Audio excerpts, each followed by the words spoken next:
எல்லோருக்குமே இனிய வணக்கம். எல்லோரும் நலமா இருக்கிறீங்களா? நான் இன்றைக்கு பருப்பு போலி செய்ய போறேன். நல்ல இனிப்பான சொப்டான பருப்பு போலி செய்யலாம்.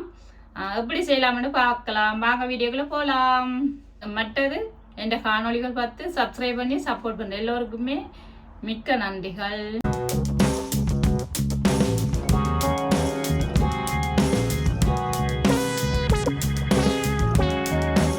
நல்லா சாஃப்டான பருப்பு போலி செய்திருக்கிறேன். இனிப்பானது நல்லா மேலே இருக்கிற ரொட்டியும் அப்படி ஒரு சாஃப்டாக தான் இருக்கும். பாருங்க, இந்த மாதிரி இருக்கும்.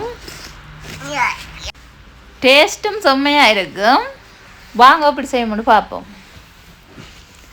நான் 1 கப் கடலைப்பருப்பு எடுத்திருக்கிறேன். ஒரு 3 தண்ணியில் கழுவி எடுப்பேன். இந்த கடலைப்பருப்பை கழுவும் போதே பாருங்கள் எப்படி கலராக வரமாண்டு. அதனால் இந்த மாதிரி நாங்கள் 3 தண்ணியில் கழுவி எடுத்து ஊற விட்டோம்டா நல்லா.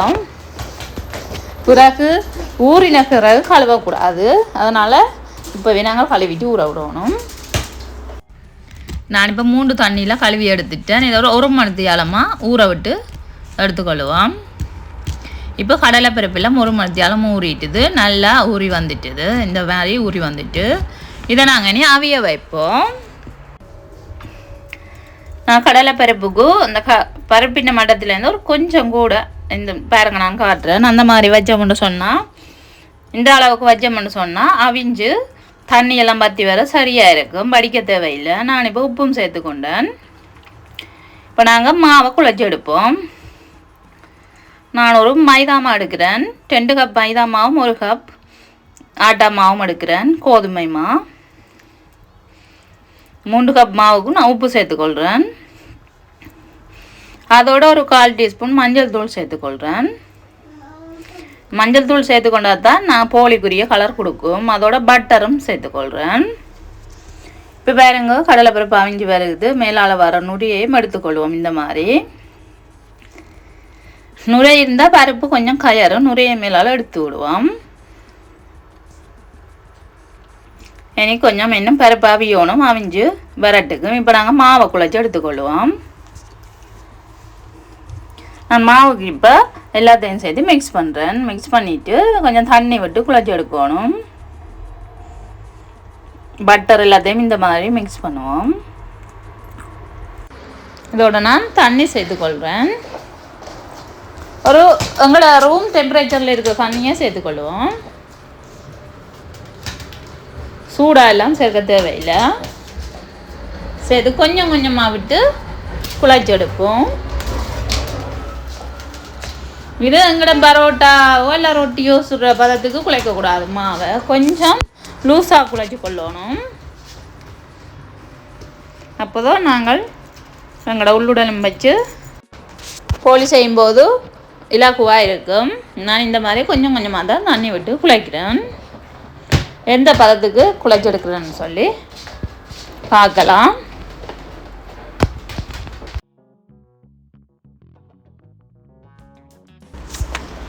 நான் இந்த மாவை இந்த ஒர்க் டாப்பில் போட்டு நல்லா பிசைஞ்சு குழைச்சி எடுக்க போகிறேன். அதுக்கு கொஞ்சம் மைதாமா போட்டுக்கொள்கிறேன். ஒட்டாமல் இருக்கிறதுக்காக போட்டுட்டு இந்த மாதிரி நல்லா குழச்சி எடுத்துக்கொள்வோம். ஒரு 3 நிமிஷம் நல்லா குழச்சி எடுத்துக்கொள்ளணும்.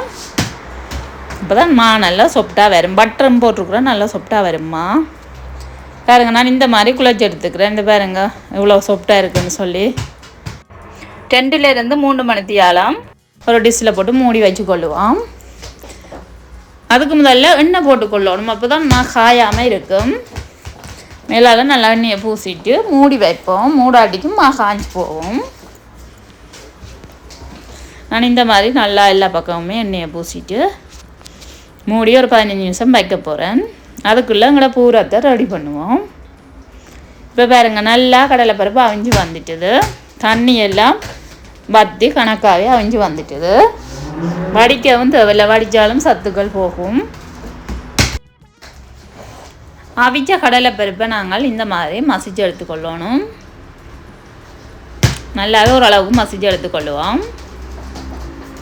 சில பேருக்கு கடிப்படுற மாதிரி இருக்கிறது பிடிக்கும். அப்படி இருந்தால் ஒரு 3/4 பதத்துக்கு மசிச்சு எடுத்துக்கொள்ளுங்க.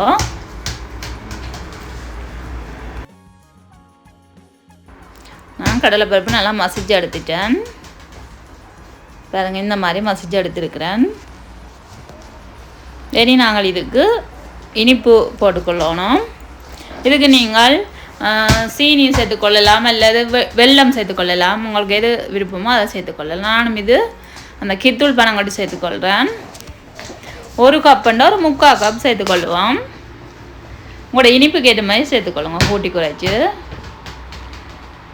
நல்ல பவுடராக இருந்தால் நீங்கள் கடலைப்பருப்போடு சேர்த்து அப்படியோ எல்லாத்தையுமே கலந்து கொள்ளலாம். என்ன கட்டியாக இருக்கிறபடியாக நான் இதை கரைச்சி எடுக்க போகிறேன். கொஞ்சமாக தண்ணி விட்டு இந்த மாதிரி கரைய விடுவோம். சூட்டில் கறியில் கரைஞ்சி வந்துடும். பாருங்க, இந்த மாதிரி நல்லா கரைஞ்சி வந்துட்டு இதை நான் இனி பூரம் செய்ய போகிற சட்டியில் வடித்து விடுறேன். இந்த மாதிரி வடித்து விடுறேன். இதுக்குள்ளே நாங்கள் மசிச்சு வச்ச கடலைப்பருப்பையும் சேர்த்துக்கொள்ளுவோம்.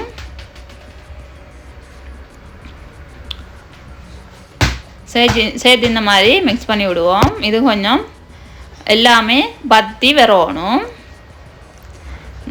நாங்கள் சேர்த்துக்கிற கித்தூள் பனங்கட்டி எல்லாம் பத்தி இதோட நல்லா திரண்டு வரணும். இதோட நான் தேங்காய் பூவும் சேர்க்க போகிறேன். தேங்காய் பூ சேர்த்தா இன்னுமே டேஸ்ட் நல்லா இருக்கும். ஒரு 1/2 கப் அளவில் தேங்காய் பூ சேர்த்துக்கொள்கிறேன். தேங்காய் பூவும் சேர்த்து செய்து பாருங்க, டேஸ்ட் அப்படி இருக்கும். எல்லாத்தையும் சேர்த்து மிக்ஸ் பண்ணுவோம். இதுவும் தண்ணித்தன்மையாக இருக்குது, அதனால உருண்டை பிடிக்கல. இந்த மாதிரி நல்லா கிளறி எடுக்கணும். அந்த சர்க்கரை எல்லாமே சேர்ந்து இந்த மாதிரி நல்லா திரண்டு வரணும். அப்போ தான் உருண்டை பிடிக்கலாம், நல்லது பிடிக்க முடியாது. பாருங்கள், இந்த பதத்துக்கு நான் செஞ்செடுத்திருக்கிறேன். இந்த பதம் சரியான பதம். இப்போ பாருங்க, நான் உருண்டை பிடிச்சி எடுக்க போகிறேன். பாருங்க, நல்லா உருண்டை இப்படி பிடிச்சி எடுத்துக்கொள்ளலாம். இதே மாதிரி நான் எல்லாத்தையுமே உருண்டை பிடிச்சி எடுக்க போகிறேன். இதோட நான் ஏலக்காய் பவுடரும் சேர்த்துருக்குறேன். சொல்லையில் முன்னுக்கு வீடியோவில் பார்த்துருப்பீங்க. ஏலக்காய் பவுடரும் ஒரு 1/2 டீஸ்பூன் அளவில் சேர்த்துக்கொள்வோம். அப்போ தான் நல்ல வாசமாக இருக்கும். சரி, எல்லா உருண்டையுமே நான் பிடிச்சி எடுத்துட்டேன். இனி நாங்கள் மாவை இந்த மாதிரி ஒரு உருண்டை பிடிச்சி எடுத்துருக்குறேன். அதே இந்த மோதகத்தை பிடிப்போம், அதே மாதிரி இந்த மாதிரி பிடிச்சி எடுத்துக்கொள்வோம் மாவை. சும்மா பாருங்க, அப்படியே இழுபட்டு வருதுமா, நல்லா சாஃப்டாக இருக்குது. அதோட நல்லா லூஸாக இருக்குமா, அதால் இப்படி இழுபட்டு வருது. இந்த மாதிரி பிடிச்சிட்டு நாங்கள் ஒரு உருண்டை எடுத்து இதுக்குள்ளே வச்சுக்கொள்ளணும். உருண்டை வைக்கிற அளவுக்கு நாங்கள் இந்த மாதிரி பிடிச்சிட்டு ஒரு உருண்டை எடுத்து வச்சுக்கொள்வோம். ஒரு பூரம் வச்சுட்டு இந்த மாதிரி சீல் பண்ணுவோம். இந்த மாதிரி சீல் பண்ணினா தான் வெளியே வராமைக்கு அப்படி இருக்கும். இந்த மாதிரி நான் சீல் பண்ணிக்கொள்கிறேன்.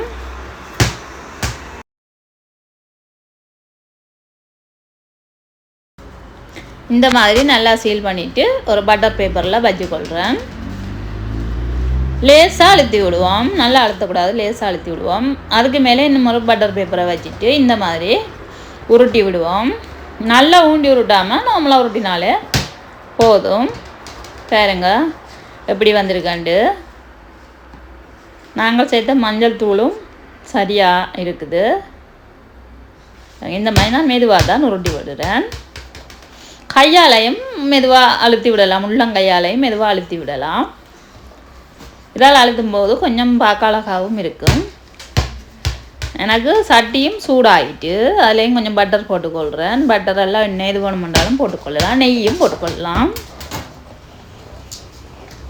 போட்டு அதுக்கு மேலே அங்கே போலியை போடுறேன்.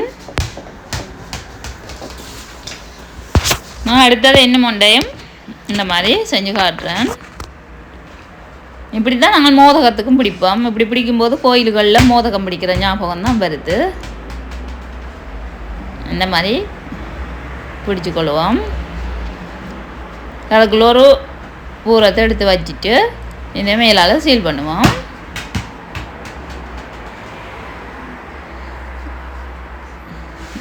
இப்படியோ சீல் பண்ணிவிட்டு லேசானி தட்டி எடுக்கணும். இந்த மாதிரி பட்டர் பேப்பரில் வச்சு தட்டி எடுத்துக்கொள்கிறேன். பட்டர் பேப்பர் இல்லாட்டிக்கு கீழேயும் ஒரு எண்ணெயை பூசிட்டு இந்த மாதிரி ஒர்க் டோப்பிலையோ அல்லது ஒரு கோப்பையிலையோ பின்பக்கத்துலேயோ எண்ணெயை பூசிட்டு இந்த மாதிரி தட்டி எடுத்துக்கொள்ளலாம். பாருங்க, இப்போ வந்துட்டு ஒரு பக்கம் வெந்து வந்துட்டு இப்போ திருப்பி மட்டை பக்கம் போடுறேன். மட்டை பக்கம் வெந்து வரட்டுக்கு நான் 2 பக்கம் திருப்பி போட்டு எடுத்துக்கொள்ள போகிறேன். பாருங்க, நல்லா போலி ரெடி ஆகிட்டு அதே மாதிரி மட்டரையும் போட்டு எடுக்க போகிறேன். திரும்ப நான் பட்டர் பூசிட்டு அடுத்ததையும் போட்டுக்கொள்கிறேன். இதுவும் இப்போ ஒரு பக்கம் அவிஞ்சு வந்துட்டு மற்ற பக்கம் திருப்பிட்டேன். நல்லா இருக்கும், நல்ல டேஸ்ட்டாக இருக்கும். நான் மேலால் கொஞ்சம் பட்டர் போட்டுக்கொள்கிறேன். நல்ல சாஃப்டாகவும் இருக்கும். நான் எல்லாமே செஞ்சு எடுத்துட்டேன். பாருங்க, எங்களை போலியெல்லாம் செஞ்சு எடுத்தாச்சு. ஒன்றை நான் 2ஆக பிச்சு காட்டுறேன்.